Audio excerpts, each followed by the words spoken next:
Hello and welcome to the latest episode of the Online Warriors podcast. We are back post 4th of July, feeling very independent given the Independence Day festivities. I'm Illeagle86. I'm joined by Techtic and Nerdbomber, my good friends. I am the most patriotic of the three of us because my name has the word eagle in it. And I am the most independent of the three of us. And I'm neither. Okay, you're on board. Okay, I wasn't sure if you were going to fight that or what, but yeah, we're back. Actually, I do think I will fight that for a second. I do think I am more independent than Techtic. I really can't say Illeagle your independence level because I don't live with you, but Techtic is like a dog, a golden retriever, where he needs constant attention, and I'm more like a cat where I will curl up with a book and be like, okay, leave me alone. I would consider myself more like a wolf. I'll take care of the pack. He's but a one-man wolf pack. I'm not afraid. If you're gonna give ear scritches, I'll be like, oh baby, let me give him some more ear scritches. But I also have no problem being lone wolf. Ow. Yeah, I'm independent. Let me start by saying that I'm an independent person. I can manage myself. If I lived in this house by myself, it would not fall apart around me, and it would probably be pretty clean too. But I will say, and I experienced this very recently, I experienced this yesterday, in fact, I'm so used to my wife being around. She was away last night with some friends, and I was just like, wow, what do I do? Have you ever experienced this? It's not that's the dependence she's referring to, and that's not the case, man. Yeah, I'm autonomous, but also I think I do rely on companionship. I mean, don't get me wrong. If the world ended and I was the only person left alive, I would be lonely. But I do have, I think, more time where I'm mental decompression, doing my hobbies to myself. But I was always like that. And I think that might be, and I'm not an only child. I have to make this very clear. But there was enough of an age gap where at times I grew up like an only child because my older siblings were out of the house. And my parents were just like, we worked a long day. Go entertain yourself. So yeah, I definitely it's weird. And maybe you've experienced this too, where when we're both around, I'm like, I'm going to go play video games. And she's like, don't you want to do this other thing? And I'm like, no. But then when she's not around, it's I could just go do whatever I want, but I don't wind up doing that. It's a weird, I don't know. It's not right. We're getting deep. We're getting deep this episode, talking about our level of independence. We're also going to be talking about Threads, which I'm sure you have heard about if you've been anywhere on the internet in the past week. Get your sewing machine out. We're going to talk about Threads. Sure, we can do it that way if you want. I wasn't planning on going that route, but this is a collaborative effort. We're going to talk about cliffhanger games, which you may not have heard of. I had not heard of until today. And we're going to be talking about Hugh Jackman. In particular, Hugh Jackman's Wolverine, which I know what you're thinking. Is it 2001 again? Maybe. I don't know. Take your earphones off. Look around. It's possible that you time traveled, but somehow you still have podcasts from 2023. That's on you to determine. Let's lead off with the Hugh Jackman stuff. Let's get that out of the way because I think, and no offense to the other topics, I think this one might be the most fun. And that's where we can get all the fun out of the way, and then it can be extremely businesslike for the rest of the episode. Does that sound reasonable to you guys? That sounds great to me. We got a sneak peek image today, the day we are recording this, July 10th of the year 2023, from Deadpool 3, which comes out May 3rd, 2024. First image of Ryan Reynolds' Deadpool and Hugh Jackman's Wolverine side by side in costume. They're kind of just the photo, there's not they're just kind of walking. It's not like a fight scene. They're just kind of there. But the big, quote unquote, big news story here is that Hugh Jackman is wearing the classic Wolverine costume, or I'll put it this way, as close to the classic Wolverine costume as the year 2023 will allow them to be. It's still it's got the yellow and dark blue color scheme. It doesn't have the mask, which he does have a mask typically. Yes. Yeah. Comic experts. Yes. It looks like there was a certain point with comic book movies, and it was probably very, very early on, where they were like, okay, every character's suit needs to look vaguely like body armor. It's actually going to accomplish something utilitarian, right? It's not just a skin tight spandex situation. At least in most cases, it's not. And this is exactly that. It looks very similar to Deadpool's costume, quite frankly. It's certainly tight fitting in all the right areas, but it has padding and it has pec outlines and stuff that makes Hugh Jackman look good. So let's just kind of round table this, and let me just put it this way. The concept of reverting comic book movie costumes to be closer to their original comic book costumes, the source material, how do you feel about that as a practice and as a trend? Because I think in some ways it is a trend, and at the very least, it's something that people are calling for constantly. So I don't know. The floor is ours. All So ours collectively. I like it a lot when they take inspiration from the comic books. I think it's the best source material, right? People often complain when they go rogue and do their own thing. So at a like a high level, love it. As far as Hugh Jackman's interpretation of Wolverine, hate it. Really, we've never talked about this. So you're anti. Are you talking across all the movies he's? Oh no, I love Hugh Jackman's interpretation of Wolverine. I love it. But it should not be one for one to the comic books. And this is going to sound incredibly nitpicky. And I was thinking about this a lot today as a short, hairy man myself. He is too tall to appropriately fill out the classic look. Is he? Let's get into this because I saw this mentioned elsewhere. How tall is Hugh Jackman and how tall is Wolverine? Like, are you saying there's a big discrepancy in I could tell comic you book versus actual? I could tell you off the top of my head, Wolverine is 5'3". Okay, it's very strange to me that you know that. Let me quickly Google Hugh Jackman's height, and we'll get some data on that. He is he's 6'3", so he is a full foot taller than Now, if you look at the Short image King Wolverine of Deadpool, and wouldn't it look better if he was just like a little short, stocky guy? It 100% would in the yellow. Boy, I don't know if I agree. That's off top of the dome. I feel I don't know like if- Wolverine He needs to look imposing. has been made into this larger than life sort of character in terms Exactly. of like the film universe. And I think it might be jarring. Like, it's one thing to introduce a costume, but it's another thing to like retcon the guy's height. Yeah, I mean, when I think Wolverine, That's why I I'm think- saying Hugh Jackman in Deadpool, fantastic. Love it. Here for it. Just kind of give him his own costume. If you're Okay, going so to you're tie saying- back to the yellow, really like do that when you cast a new Wolverine ultimately Yeah, with a I short see what you're hairy saying man. now. Yeah, when I think Wolverine, I think. By the way, that's who I should be cast in the. Oh, I see what's happening here. It's me. You're Hi. really okay. just I didn't- you're No, going but out in all advertising seriousness, yourself I for think this role. I think if you're gonna retcon Wolverine, just go all then in. cast Tactic. Just No, cast no, Tactic. cast a short, stocky, hairy man. I have some work to do on the biceps and triceps and all the other seps, but Well, I was just gonna say, I think that when I think Wolverine, because of my really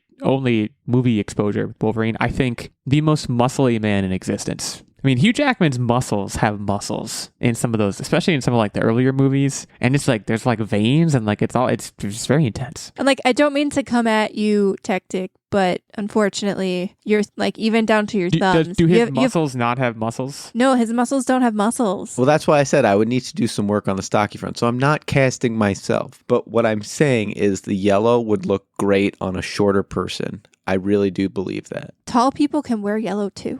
I think it looks great on him. I think it's a bold choice.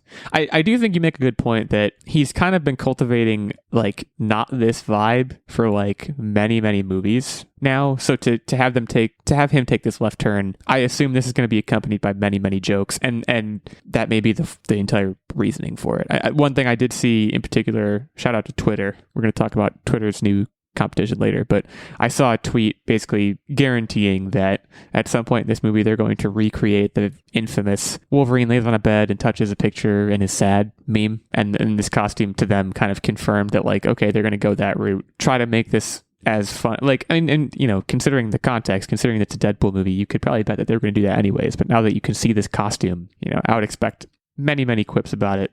You can also guarantee that meme. Deadpool is going to be the one that styles his hair. Like I can almost visualize him licking his hands and slicking it up the way in which it is in the photo. What do we envision for Wolverine in this movie? You know, we're at a point with the multiverse and also with, you know, Hugh Jackman's career and him. I would think he probably wants to move on from this by now. I mean, he's made a $1 gajillion from this character. Don't get me wrong.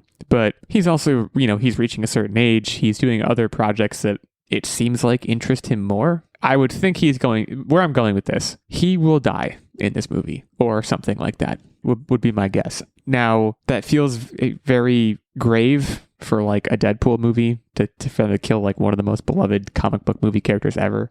Plus, you could also make the argument, spoiler alert, that he's already dead. He won't die. He's gonna help Deadpool with something. Something's gonna happen, and he's gonna transform into a new universe. Like, this is the ultimate segue into the MCU. That's what this is. Okay, so you think this is just, it's going to end with Deadpool going somewhere else and Wolverine staying in whatever universe this is. I'm losing track of these multiverses, man. That's exactly what's going. And he's going to even throw up deuces as he's leaving him with 2 claws. He's going to say bye. Can we bring, going back to the costume for a second, can we bring back, so we're trying to bring back color schemes. Is it possible to take things further in upcoming movies where, and just using the Wolverine costume as an example, will the next Wolverine, assuming there is a next Wolverine, is it possible that it may just be a spandex situation? I'm not sure we can go back to that. I'm not even sure we can go back to the masks. I think we may be beyond that as a society. I disagree with you, and I have one word for you. I believe it's one word. Daredevil. Daredevil looks awesome and wears a mask. Like, it 100% works. Well, I mean, you could, like, Captain America wears a mask, Batman wears a mask. I guess I'm talking about a specific kind of mask, and I guess Wolverine's mask, I don't know. It's like, boy, I'm having a kind of internal crisis right now. Why has Wolverine never had a mask in any of the movies? I mean, a similar, Hugh Jackman has said no. But I could see them doing a mask, but it would be 100%. It would be much more subtle eyepiece spike things. And to the same vein, right? Hawkeye has a similar, like the original purple Hawkeye has a similar kind of weird pointy feature mask. And you're right. He's just full frontal or full face, whatever you want to call it. His full face is exposed. Yeah.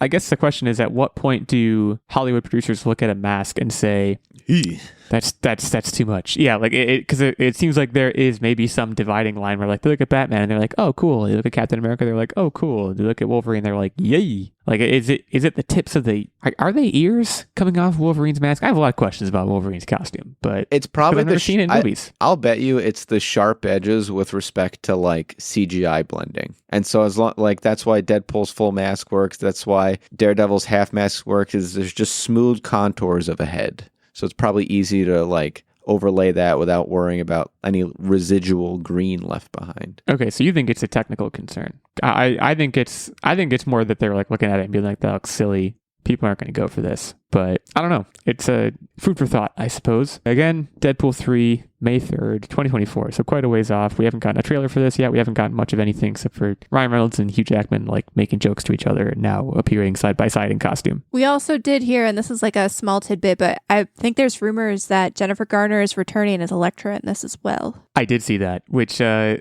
right. We should talk about that too, if only for a second, because that's another thing that I think they are bringing her back. I think it's being announced now, but it's going to be a 30-second cameo for the purposes of a punchline about how much her movie bombed.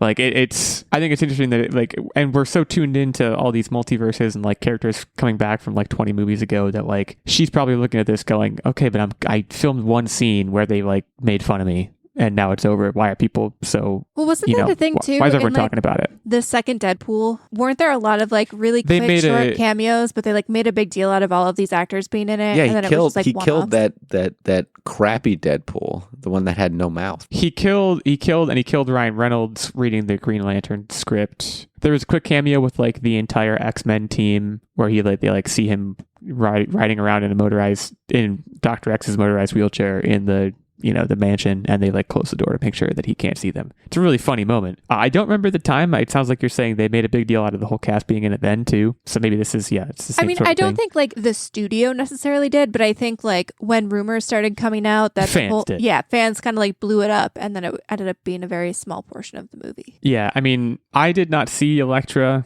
and, like, I don't know who did. So, like, if it's anything beyond, like, a joke about how bad that movie was, I'm not going to get it.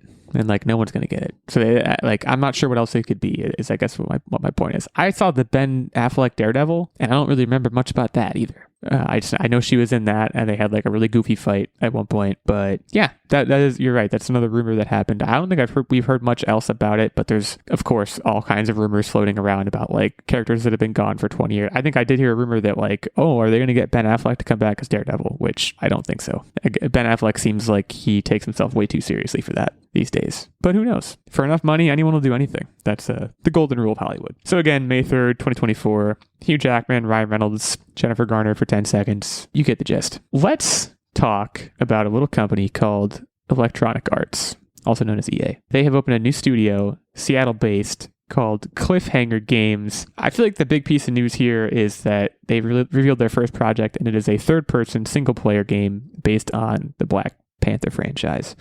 Not a whole lot of other details here. Very, very early in development. The team that's been put together features veterans who have worked on Middle-earth: Shadow of Mordor, Halo Infinite, God of War, and purportedly other games as well. So it seems like a strong pedigree. I think a Black Panther game has juice. I 100% agree. We've seen a Captain America Black Panther game teased, I think with I want to say E3 content, but this may have been post E3. We got a short cinematic video about some game where they're in World War II or something, if I remember correctly. Mm-hmm. It seems like it's going to be a much more standalone experience, but I will say that it seems like a great video game character. Like, I think, and there's mention in this article of EA's Motive Studio creating a game based on Iron Man IP. I think that's a lot more challenging. I think Iron Man is a lot more challenging of a character to make a video game around. Well, yeah, Black Panther, it seems like it should be done. And like Black Panther, while he is obviously super strong and all that kind of stuff, it's a more grounded set of superpowers. And by that, I literally mean grounded. Like, he's on the ground. I mean, I know he can like leap through the air and stuff and climb trees and whatnot. I was going to say the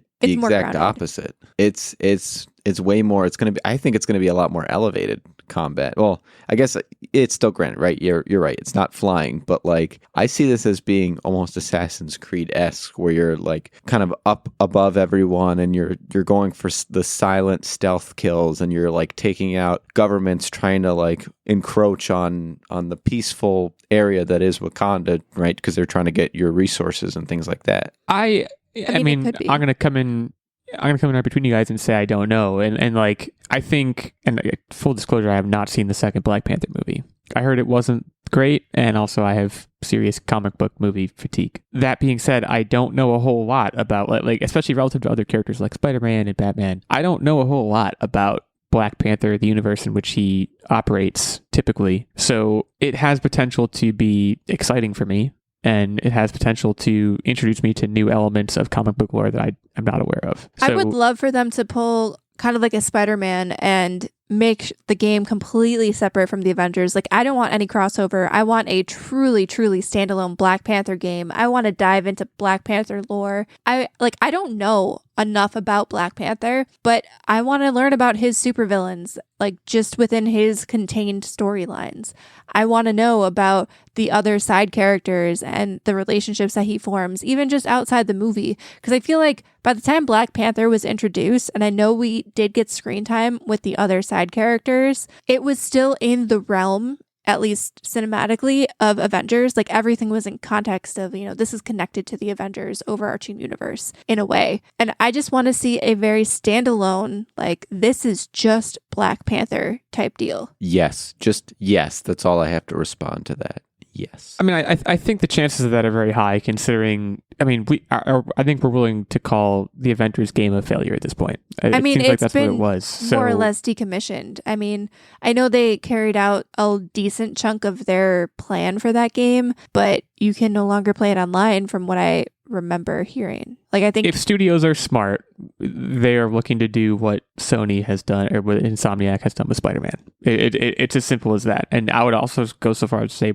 do what the Arkham games did for Batman, right? They just want to really replicate that, which for a superhero like Black Panther should not be hard. I do think that there's a lot of very rich lore, and going back to like the Assassin's Creed comparison that you drew, Techtic, like, I want to see, and thinking back to the first movie, which I did see and loved, like, I want to see that kind of, I don't want to say globetrotting, but like in one scene, they're doing tribal dueling to determine who becomes the Black Panther. I would love to play that. And then the next scene, they're in, what was it, Tokyo? I don't remember where exactly it was, but they're in this very brightly lit urban environment, and he's doing totally different things. I just think there's a very broad spectrum of experiences this game is capable of giving you within the world that it's going to be set. So I also hope that they allow you to make like political decisions within the United Nations. Like, I feel like that'd be neat. That would almost... That seems less likely. Yeah, that seems to very me, less but- likely, but that would be an interesting take. Like, I guess introduce some of like that RPG decision-making elements and almost have,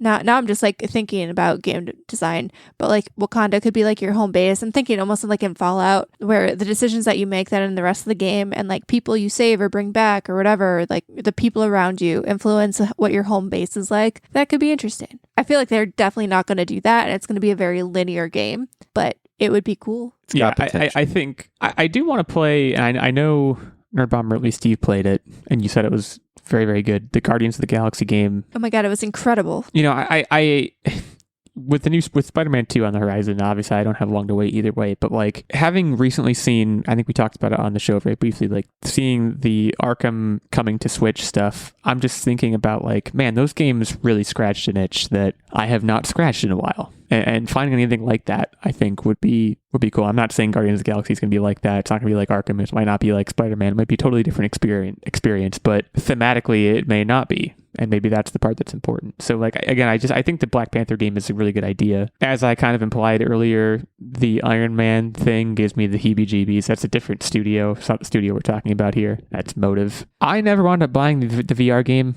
Techtic, I'm not sure that you did either. I got it as a present. Oh, did you enjoy it? Did you play through it? I played it for a decent amount of time. It's like any VR game, right? You can really enjoy it for a lot. It's fantastic, but like after a while, you kind of need to take a break. So Sure. that's Yeah, but you that's can't- the you can't. Sickness. yeah that's the classic VR issue though, right? It's nothing against the game. Honestly, I would love, and this is going to sound crazy, I would love an Iron Man game where you're Tony Stark. You're not Iron Man. Like, I want to be like, You're just making cool stuff. yeah, I want to be like almost prequel Iron Man. You know what I mean? Like Tony Stark when he's still like a bad guy and then how he eventually becomes Iron Man. Like, I want to play the prequel to him becoming Iron Man. I think that would be really fun. I think what I would more appreciate is like, remember drawing yet another Spider-Man comparison, but remember the Spider-Man, you could like go to the lab and like geek out and like do those little like Yes. mini game puzzle things. Mhm. I want to play an Iron Man game based on what happens in the movies, but you're not fighting anyone. You're just like trying to create a new element to replace the Palladium core. Or like you're trying to solve time travel. You know, like the scenes where, because in the movies, obviously they're like, you don't want to see that. We're going to gloss over that. So like when he figures out time travel, spoiler alert, he's just like, oh, I figured out time travel. And you're like, it'd have been cool to see how he did that. Like, I mean, maybe that's just me thinking that. I think but- there's a sticky wicket there, though, because especially in the movie, I think more so in a game Because you can get time away travel with is not- puzzles, but like in a movie thing, people would be taking screen grabs and be like, "This is junk. This isn't real." Whereas like in a And game, you also- can just have yeah. the player make like puzzle solutions and be like, "Oh, that's how you solve time travel," and nobody will think too much of it. I do remember the time travel thing, which by the way, guys, time travel is not real. I'm aware of that. I don't know. Yeah, it is. In the scene Black where he holes. quote unquote figures out time travel, he says some stuff about eigenvalues that I remember that. I think I'm like educated enough to know like that doesn't make any sense what he just said. I And feel there's, like I remember you texting us after seeing that and just being like the eigenvalues. yeah, it's He was working And, on the dynamic model of his simulation. God. it makes me very sad. There are movies, and in particular, like I remember the other time that happened, I was watching the movie Skyscraper with Dwayne The Rock Johnson, and at one point they were talking about like code and submodules and like computer stuff, and I was like, they should have hired a consultant that they did not hire. Like they don't know what they're talking about, and it's bad. I'm not saying that's what Avengers Endgame was, but it was the stone's throw from that. Watch yourself, Kevin Feige. Hire some more consultants. It really is important. Anyways, yeah. Just as like a general side note, movie writers and that should absolutely, I agree with you, should really reach out to like physicists and things like that. Well, I think like, and this is getting into a deeper conversation that is far afield of like the Black Panther game in this new studio. And we're recording this, a week and a half away from the release of Oppenheimer. And I think there's a lot of reasons people are excited about Oppenheimer. Because science. Well, yeah, one of which is like Christopher Nolan, and he like makes great Batman movies. Like he made The Prestige and like all these great movies. Another reason is that like he made Interstellar, and like because of the movie Interstellar coming out, like scientific papers were published in academic journals, and like we learned things about gravitational lensing, and like he took the science very, very seriously. And you know, taking a movie like Oppenheimer, or a concept for a movie like Oppenheimer, and adding historical context to it, you know, he's going to care very deeply, not just about like making it a visual buffet, but also like being true to what the science of it is and was. So like I think there are a lot of like frankly nerds out there that are like, hey, that's the ticket for me. So yeah, scientific accuracy in movies is very important, everyone. It may not be a sexy thing to say, but it's a thing to say. And this is a podcast, and we say things on podcasts. Anyways, cliffhanger games, Black Panther game, absolutely no release date of any kind, not even close. This is a ways away, so you don't get your undies in a bundle over this, but it is coming. We're going to take a short respite from talking and go to a break, at which point we will shout out a sponsor or another podcast or what have you. But before we do that, we will take this moment to shout out our fantastic Patreon producer, Mr. Stephen Keller. Stephen, remove your metal helmet. Probably gets hot in there. Take a breather, take a bow before you go joust or whatever it is you do. Stephen, hit me up on Twitter. Let me know what nightly event. Are you like a broadsword dueling guy? Are you a jouster guy? Well, I've been to medieval times. There's a lot of like things you can do as a knight. Stephen is a knight. You've been to medieval times? I've been to medieval times. Have you guys not been to medieval times? No. You gotta go to medieval times, guys. I've been into medieval times. I've been to medieval. Techtic, would you take your lady to medieval times? Yeah, take your wench to medieval times. I wasn't gonna say wench. You said wench. I just want to let the record show. But then you're not going to be able to watch the shows with me. You're going to be fetching me a frothy brew if you're my wench. No, she's gonna be fetching you the largest like mutton chop. It's like a turkey leg. That's what it is. Giant turkey leg.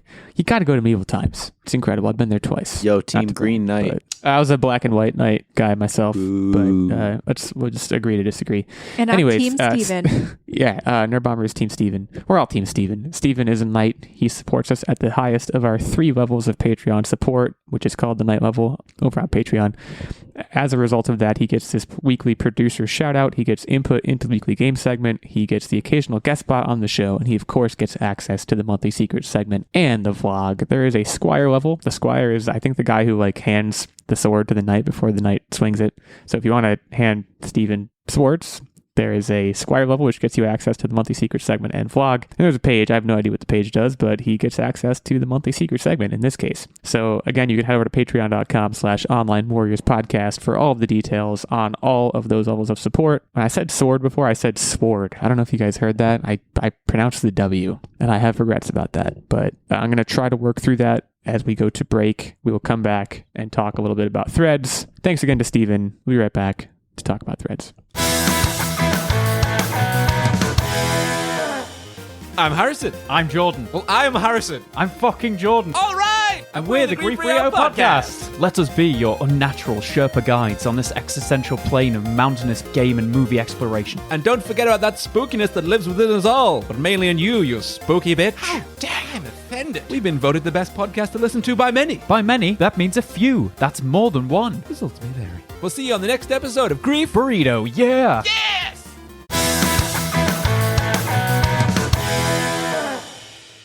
All right, you guys know about Twitter. We're on Twitter. @OW86, @OW Techtic, @OW Nerdbomber. I guess one of the operative questions we're going to be answering here is, should we be on Threads? Oh, of course, the main show account at Online Warriors 1. How could I forget? Threads. Should we be on? Well, I don't. Right now, I don't think we can be on it. I think it's like an invite-only situation. No, everybody can be on Threads. We have an account on Threads. The Online Warriors podcast is currently on Threads. In fact, I live threaded. Is that the verb? I live threaded while we were recording, and so this is the first live thread during a recording. I don't know that that is the word. I didn't know that we had. This is a huge reveal to me. First of all, I don't have an account on Threads. I don't have any accounts. I don't have a podcast account. I don't have a personal account. I do have an Instagram, which I never go on, by the way. Well, okay, this has now turned into an interview. How is Threads working out so far? Okay, so walk me through it. I have a lot of thoughts so far. So first of all, I am incentivized to move over to Threads because I do think Twitter is making a lot of weird business decisions in terms of... Just say bad. Just say bad. Bad decisions. Yeah. The checkmark thing, like features being added, removed, the whole like view limits, that was a thing a few weekends ago.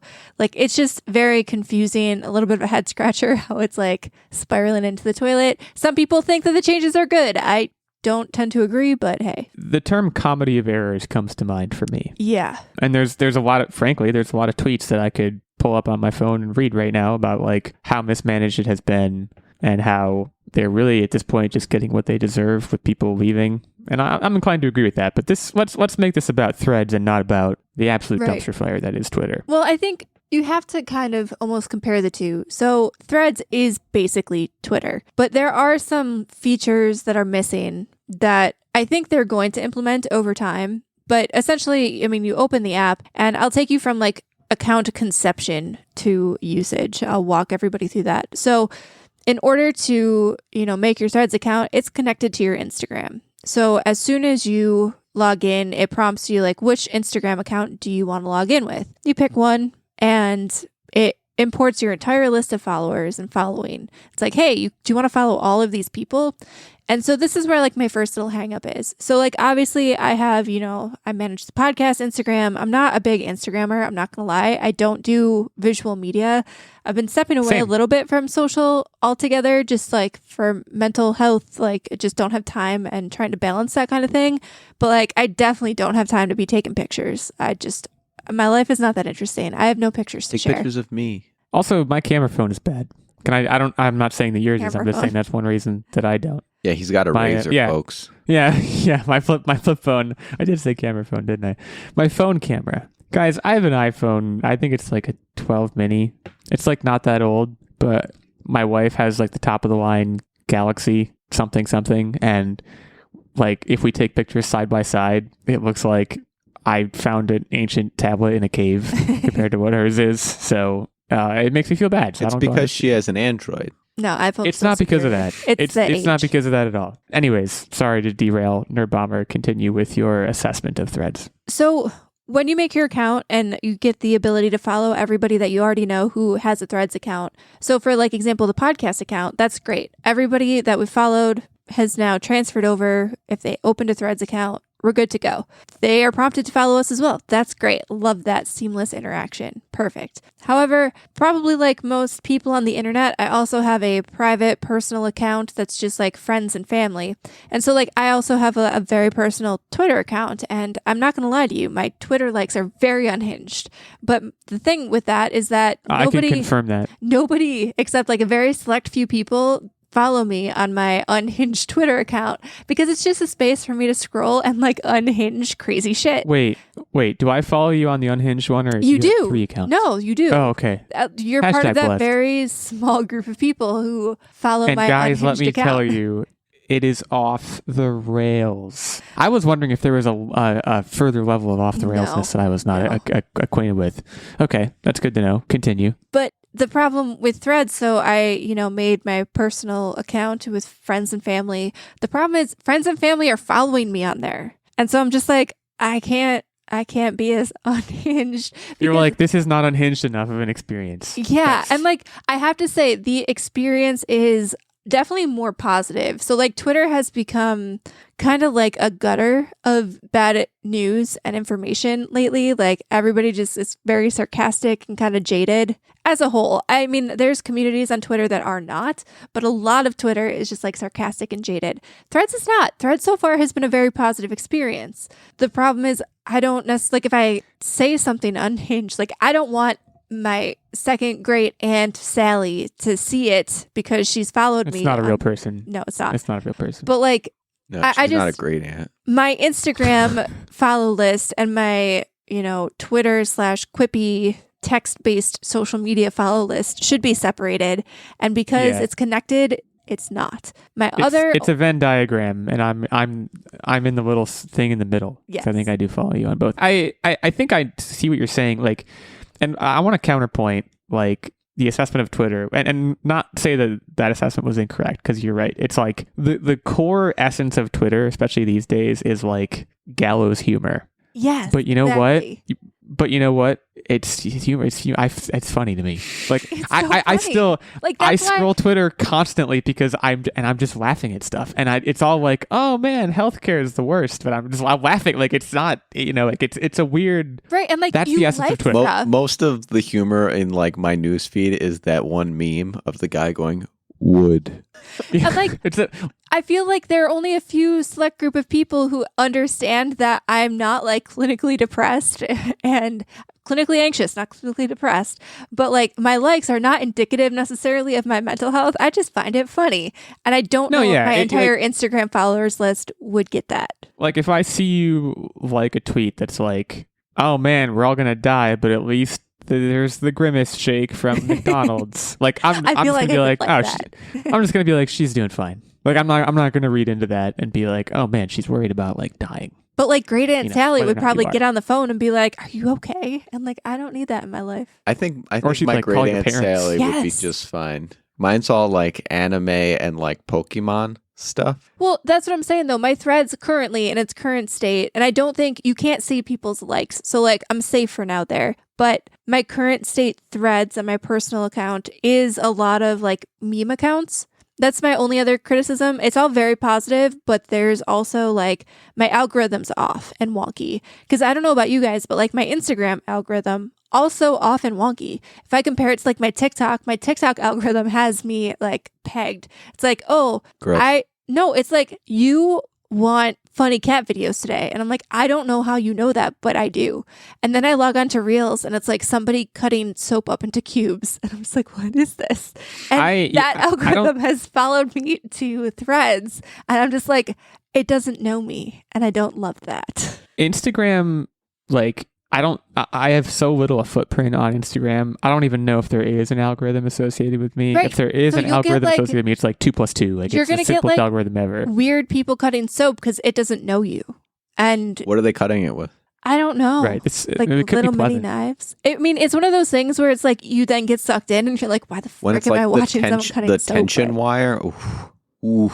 Okay, so I- maybe I it's following your algorithm because we're friends on Instagram. I don't know. RE algorithms, I will say, like, one of the things that very visibly, because don't get me wrong, I'm on Twitter every day still. Like, I'm complaining about it, but I'm on it every day. But I will say, like, one thing that got noticeably worse was the algorithm. Like, in the past, 6 months to a year, it's gone so far downhill. Every other tweet I scroll by now is like, this is not for me, it's promoted content, or like it's someone with a blue check and they're saying something I don't care about. It's like, why do they think I care about this? I still don't understand, like there's the For You page and the following page, but if I only follow the following page, if I only scroll that, I'm not going to see new funny stuff. So it's like a tricky balance of like, do I go on the For You page and like scroll by a bunch of promoted content and bullcrap to get to like the one funny joke about the grimace shake? Or do I go on following, which is just like the people that I know being like, oh man, everything's bad.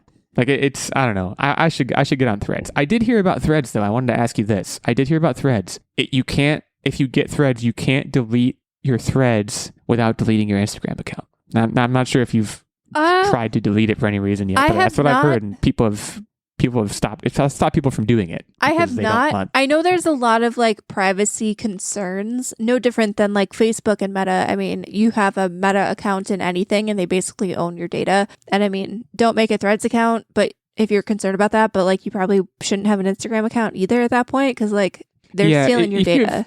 If you have privacy concerns at this point, you need to just check them at the door if you're going to use any social media app.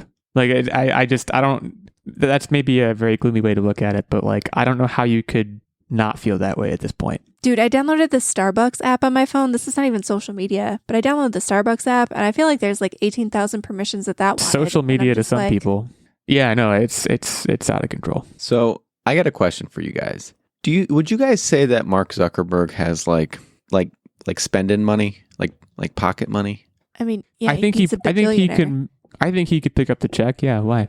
The first thing that I just got an absolute kick out of when I went to go download the Threads app is if you search Threads, you get Threads, an Instagram app, and then Threads, which is a productivity app that is in no way affiliated with the Threads Instagram app. So when they called it Threads, they couldn't actually call it Threads because there was already an app called Threads. And it just blew my mind that we have this gazillionaire couldn't buy the name from the original Threads app. I don't know. There's probably a lot of inner workings. For all you know, they're in the process of doing that. But I will say that's the other aspect of this is like the, for lack of a better term, dick measuring that's happening between Mark Zuckerberg and Elon Musk right now. And for those that don't know, Elon Musk is like, we're going to sue them. And Mark Zuckerberg is like, whatever, dude. All I'm saying is That's just the have basic some gist of it. respect. If we're going to call it Threads, let's call it what it is. The actual name of the app. Threads, an Instagram app. That's the full name. I'll try to address it as such in the remainder of this podcast. Let's talk about the logo. Isn't it Pro. Homer I'm- Simpson? Bart that's Simpson. that's Photoshop. That's photoshopped. Okay. It's Photoshop. It's photoshopped. Yeah. You guys clearly don't watch The Simpsons. Sorry, I don't. I don't. I'm a fan of the logo. I think I'm pro. I think it's good. I think it's neat because when you use the app, then if you reply to someone else's thread, it's connected. You know how like on Twitter, there's like the line kind of showing the replies and all that kind of jazz. They've made that line into the thread logo, so it looks like it's like a knot or something. I don't know, tying up the conversation together. Yeah, I think that it's smart to look at a website like Twitter that is like clearly undergoing. It's regressing. And being like, so many people need this and want this, and in a lot of ways rely on it. Because like we're talking about Twitter's use as an entertainment sort of, relief valve. It's used for news, and in particular like sports news. It is a huge deal.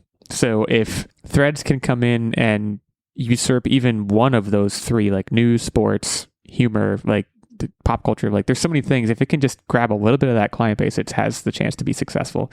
If only by not slipping on all the banana peels that Elon Musk and the Twitter who's and what's its have been slipping on the past year. It just seems like a good business decision. But I don't know, maybe they'll also get sued to Kingdom Come. I have no idea how that whole thing works. So you're saying I don't need an invite. I can just get on Threads right now. Yeah, you can just get on Threads. And okay, my only other complaint, and this is a complaint, but I feel like they're going to listen to me and they're going to fix this.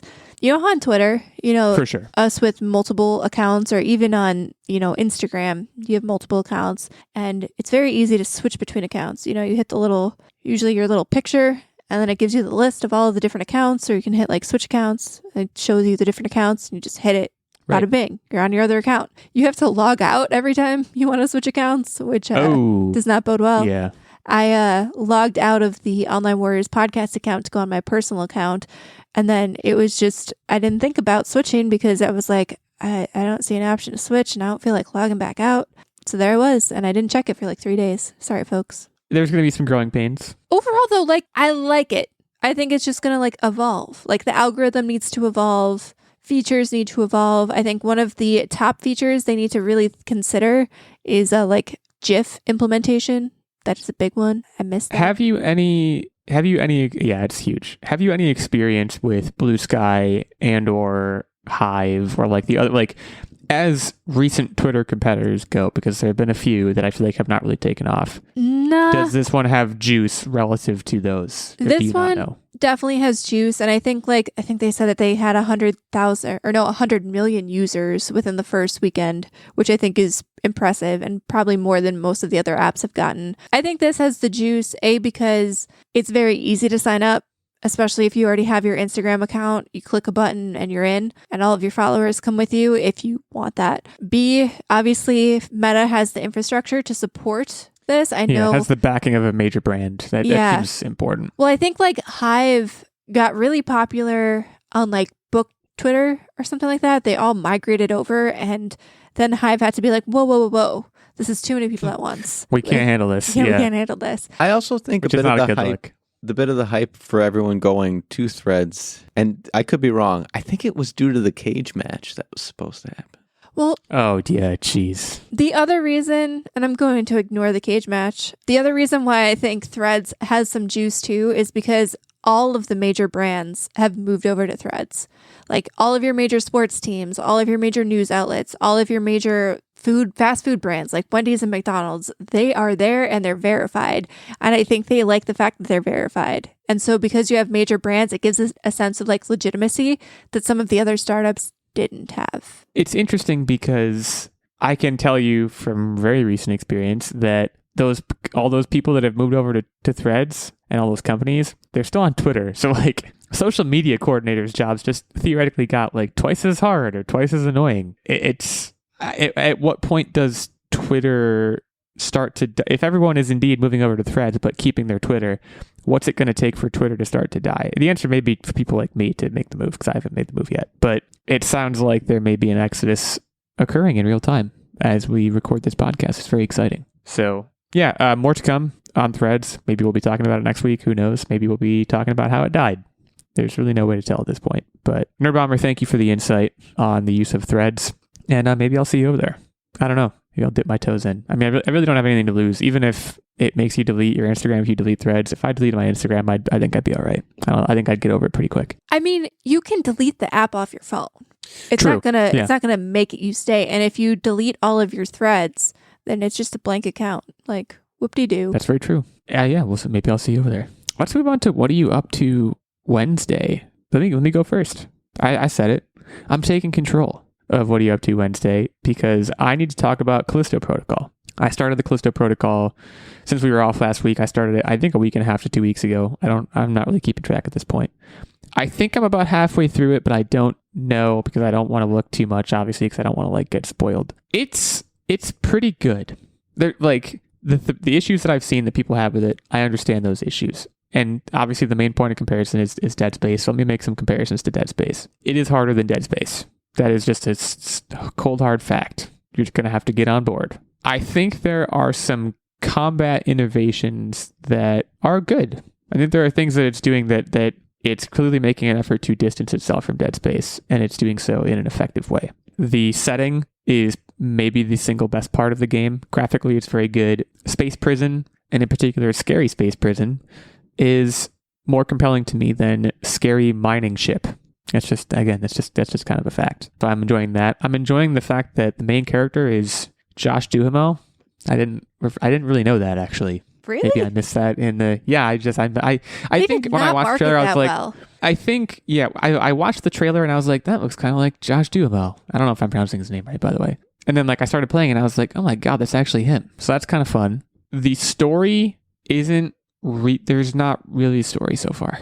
So that's definitely a point of concern. I'm not as wired in because I don't care as much. It is enjoyable. Also, on a technical note, the game fully like quit on me once and I lost some save progress, which I don't know. That might just be the state of gaming these days. I don't know. I feel like Yeah, all in it's all, not the state of gaming these days, but I would hope it isn't, but I don't really have a lot of points of reference. I would say it's a 6 to 7 out of 10. Like I'm glad that I'm playing it. It's not like an unforgettable experience. I think if you go in with the proper expectations, it's like fine. There's also certain things that you're like, wow, they just copied Dead Space, which, given that Glenn Schofield is like the guy who's making this, it's probably okay. But certain things they took and they were just like, if we tweak this a little bit and give it a different name, who the heck cares? And I'm like, not me. And I just like play and it's fine. So I'm enjoying that. The only other thing I have to update on is I finished The Puzzler, which is the book that you guys got me for my birthday. It was great. And in particular, I've taken a couple of the puzzles to work and I've earned a lot of social capital at work.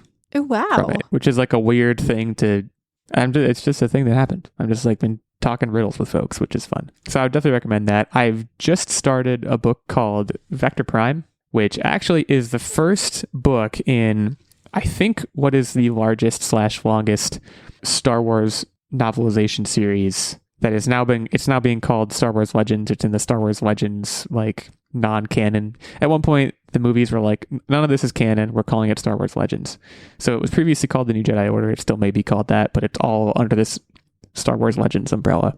And I read this book way back, like we're talking like early high school, middle school, Illeagle. Read this, and I remember liking it a lot. And I read a few novels into the series, which I think has like almost 20 books. And I'm really enjoying it so far. So I'm going to be reporting back on that. If I wind up liking it, it may be a pretty lengthy odyssey as far as reading is concerned, but that's what summer is for. So that's all she wrote for ya boy. Let me swing it over to my other boy, T-Bone. What's on the docket this week, or what was on the docket? Okay, so I got a couple different things. The first thing is we saw Guardians of the Galaxy, and I gotta say, Volume Part three to be clear. Yeah, you come on, clarify that. I gotta say, for being superhero fatigued, it was pretty good. It was not like nobody cares. It was Peter Quill. His character definitely is brooding and annoying, and nobody cares about that. Like, move on, dude. For those who know. But like the Rocket storyline and the way that they work that and make you feel, very, very good. And it does set it up well, and you're not going to like this. It does set it up well for like more movies to follow. Guardians 4, 5, 6, 7, 8 till we all die. Sorry, I couldn't. Yeah, that like I kind of just wish it was just a sail off into the sunset kind of thing, but definitely setting it up for future stuff. But yeah, they will never do that. Yeah, they will never do that. But yeah, overall, like I said, an entertaining watch. The other thing is we went to the zoo twice. And by the way, always support your local zoo. I mean, these aren't animals that they like took out of their habitat. They're being rehabilitated nowadays. They're in carefully planned out enclosures. And so support your zoo, because then they can always give more back to the animals. So we went twice because one, they had a light festival. So it was kind of an after hours, see all the lights, have like some drinks or cocktails. It's a good time. And then the other time was just to see the animals. Like I said, you got to check out your zoo, say hi to the animals. They love to say hi to you. And then finally, I started picking back up the Murderbot series. I put it down last summer, and I'm a summer reader, so we're back at it. These are super short books, so I've just started, I believe it was the second book in the series, and I'll probably finish it within the week or something. And that's not a thing that I generally do, is finish books in a week. It's normally like a couple months. So very excited to get back into that. Shout out to reading. It's an incredible summer activity. Cool. Nerdbomber, want to round us out here? All right. So speaking of reading, I have also done some reading. I finished 2 books in the last week. You know, vacation will do that to you. One that I read was Legends and Lattes. And this is a book that is kind of like a play on D&D, fantasy-based book where basically a standard, I think she was an orc, but like a dungeon crawler, bad Mama Jamma decides she wants to settle down and open a coffee shop. And it was just a very light and fluffy, read set in a very fantasy setting, but talking about like opening a coffee shop and walking away from a life of violence and settling down and finding friends amongst the peace of coffee, which was very suitable for a nice vacation read. I also finished Daisy Jones and the Six, which is also now an Amazon TV show that I'm going to have to watch. This is a Taylor Jenkins Reid book. Some people love her, some people hate her. I tend to like her books. It's basically like, I believe it was loosely based on like Fleetwood Mac, but it's going back into like I think the 70s or 80s era, and following the rise and fall of a rock band and their personal stories. It's a very unique writing style where it's written as a series of interviews with all of the different members of the band. Very quick read, but very interesting. If you like learning about, rock history, obviously it's a fake band, fake story, but it's still a very interesting read. And then one of the drive-in movies that we saw was Joyride, which was really funny. And I'm a big proponent of, the summer comedy. I feel like we have a lot of these big action blockbusters, but sometimes you just need a good haha movie that isn't a 3-hour epic adventure, but is an hour and a half to hour 45 laugh in your seat. I said the same thing about No Hard Feelings. Joyride was very, very good. I don't think it was as good as No Hard Feelings, but it was still very good. Imagine like a little bit less crazy version of The Hangover with an all-female Asian cast, and they all go over to China and have a not drug-fueled, there's like drug scenes, but have a rambunctious adventure and, form bonds and friendships as they do so. And I thought it was pretty funny. I want to take this opportunity to put on the air, I bet money that there will be a sequel to this movie. Nerdbomber thinks it's a standalone. How much money? The $2. Effective cost of a lunch. Well, it depends when they make the sequel. 2 years from now, that could be a huge number. Right. That's why. I wanted to put a number down okay, so that it goes with like the rate of inflation. I see. Okay, inflation guarding. I get it. Cool. Shout out to Drive-Ins. Also a great summer experience. Yes, sir.